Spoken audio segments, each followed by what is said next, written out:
Hello everyone, welcome back to the workshop. So this evening I just finished up my forging for the day. As you can see, quite sweaty. Ready for a shower and some bedtime. Catch some Z's here. It's about, it's about 8 o'clock at night right now. I was going to call it an early night. But this was a subscriber request of how to take and close down a forge fire for the evening, or what I do is in my process. So I'm going to show it real quick, and hopefully that this will help you. Thanks for watching. Okay, the first and obvious part of this process is you want to make sure that you don't have any air blast on. Second part of this process is you do not want to take and do any cooling of the fire, so to speak, without the air blast on. You take a chance of letting water run down into your fire pot and end up cracking it, especially if you have a cast iron fire pot like mine. So usually my process in shutting down a fire for the evening is I'll usually just leave it put and let it slowly cool to a point to where it's like a dull red, and then I'll pull it all out. But say you're doing demos and shows, obviously you can't do that. Sometimes you need your cool down period to go a lot quicker. So the process that I would use is fairly simple.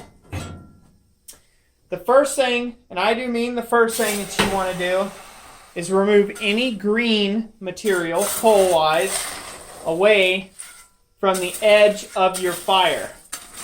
Okay? This is only going to smoke. This is only going to smoke more because you're dropping green coal into the fire pot. As you see, it smokes already enough as it is. So you want to remove as much green coal from around the outskirts of your fire as you can, okay? That's the first step. So go ahead and remove all that away. Try not to get my big body in the way of the camera here. That's your first step. Remove all green coal away from the edges of the fire. Got some on the back side, make sure you remove that. This is slightly harder for me than what it might be in a rivet forge, okay? Now, the second step in this process is to go ahead and pull all your coke now away from the center of the fire. You just want to break it up where all that's exposed now, okay? Because remember, if you leave this all closed in, it's going to hold heat for quite some time. We don't want it to do that. We want it to cool off as soon as possible. So, as you can see, it's still going to put off some smoke. Well, all I'm doing here is just raking this stuff out. Now, the reason why I'm raking this out and not just shoveling it out, putting it in a bucket or this or that, one, if you put it in a bucket and there's anything flammable and that bucket gets hot or melts through, you could end up burning your place down. Don't want to do that, okay, because this fire is very hot. You just want to take and rake the material away, okay? Your shovel gets too hot, go ahead and cool that off. And what you'll see, which you can't see in the actual video here, but this thing is starting to really lose its color, and it's starting to lose it quick. It was at a nice bright, almost yellow heat down in here, and now it's at maybe the top end, well, maybe mid-range on an orange color temperature, which is good. That's what we're wanting, okay? So, once again, if you let there be green coal down in there, it's going to smolder. It's going to smoke off, okay? So we don't want that. You don't want to get any coke or breeze down in there, unburnt coal, because all it's going to do is smoke and end up creating more smoke and more fire, which is the exact thing that we're trying to eliminate now. So I'll just dig this out a little at a time and set this coke and stuff off the sides of the fire. Now, usually this is where I will leave it for the evening. If I'm going to start a fire in it the next day, I'll leave it somewhere to about this point. One thing you can do a step further, if you can take your coal rake here and you can go fishing for the clinker that's probably in the bottom of your fire right about now. Now's a good time. And the way that you want to do that, you literally want to go straight down. You want to go straight down in the center of your fire pot if it's a bottom blast, and try to find your air grate, okay? And when you find that, when you find your air grate, pull up slightly along the edges, and you should find wherever your clinkers are at. They like to hover around those air grates, if you got any. Now, I just recently cleaned this fire, so I'm probably not going to find too much in the way of clinker.